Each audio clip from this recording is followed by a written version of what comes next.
Private high school इथं ब्राह्मण सभा करवीर आणि श्री महालक्ष्मी कोऑपरेटिव्ह बँक यांच्या संयुक्त विद्यमानं तात्यासाहेब तेंडुलकर स्मृती व्याख्यानमालेचं आयोजन करण्यात आले.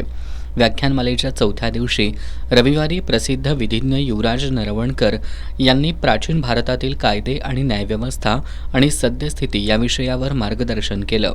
भारतातील प्राचीन संस्कृती, त्यामधील कायदे संहिता हे समृद्ध असल्याचं त्यांनी सांगितलं. शुक्रनीती आणि आर्य चाणक्य यांचं कौटिल्याचे अर्थशास्त्र यांचे अनेक दाखले देत त्यातील कायदे राज्यकर्ते आणि जनता यासाठी कसे फायद्याचे आहेत हे त्यांनी स्पष्ट केलं. सध्या आपण थॉमस मॅकलो यांच्या कायद्यावर अवलंबून असून याला 150 वर्ष होऊन गेलेत. सध्या केंद्र सरकारनं नवीन कायदे आणण्याचा प्रयत्न केला, मात्र जुन्याच गोष्टी नवीन आवरणात या सरकारनं आणल्यात. त्यात नवीन असं काहीच नसल्याचं त्यांनी स्पष्ट केलं. या माध्यमातून इतिहासाचं पुनर्जीवित करण्याची संधी आपण गमावली अशी खंत त्यांनी व्यक्त केली. जर आम्हाला या नवीन कायद्यांमध्ये जर काही आणता आलं असतं तर किती स्वागतार्ह झालं असतं, त्याचा नुसता विचार करा. दुर्दैवानं आम्ही काय केलं या नवीन कायद्यांमध्ये ते सांगतो आणि संपवतो. या कायद्यांमध्ये आम्ही 8 सेक्शन्स आणले. सेक्शन 85 आणला, 105 आणला, 173 आणला, 176 आणला, 193 आणला आणि 205 आणला. BNSS भारतीय नागरिक सुरक्षा संहितामध्ये आम्ही हे 6 आणले सेक्शन. काय सेक्शन सांगतात माहिती?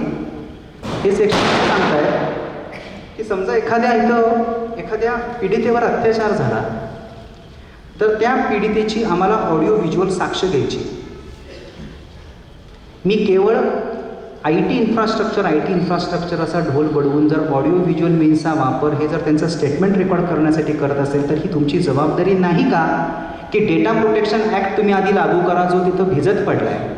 त्या डेटाची जबाबदारी कोणत्या तरी सक्षम संस्थेकडे द्या, इन्फोसिस किंवा TCS सारख्या, जे त्याला इन्क्रिप्टेड डेटामध्ये त्याची सिक्युरिटीची जबाबदारी स्वतःच्या खांद्यावर घेतील आणि मग तुम्ही हवे त्याची स्टेटमेंट गोळा करा. तेव्हा तिथल्या सगळ्या पोलिसांनी मला एकमुखानं हेच सांगितलं की सर आम्हाला जी ही स्टेटमेंट रेकॉर्ड करायची ही आम्ही कशावर करू? आम्हाला डिव्हाइसच दिले नाही. एकीकडे आम्हाला कायदा सांगतोय की तुम्ही हे करा आणि कशात करा माहीत नाही, कसं करा माहीत नाही, कुठं स्टोअर करा माहीत नाही, त्याची गॅरंटी काय माहीत नाही, पण रेकॉर्ड करा. ही जी संधी आम्हाला इतिहासानं दिलेली होती हे बी पुनरुज्जीवित करण्याची संधी होती. हे जुनं बी काढून नवीन लावण्याची संधी आम्हाला दिलेली होती. दुर्दैवाने ही संधी आम्ही गमावली आणि ह्या गमावलेल्या संधीमुळे ॲटलिस्ट आपण काय गमावलं हे कळण्यासाठी हा आजचा सगळा प्रपंच होता. कायद्यातील समानता ही वृक्ष असता कामा नये. श्रीमंत गरीब सर्वांसाठी कायदा हा सारखाच असला पाहिजे असं मत त्यांनी व्यक्त केलं. सध्या 100 पैकी 94 लोक गुन्हा घडताना पाहिलेलं असताना पोलिसांना माहिती द्यायला धजावत नाहीत. यामागे पोलिसांची भीती आणि साक्षीदारांची होणारे हेलपाटे कारणीभूत आहेत.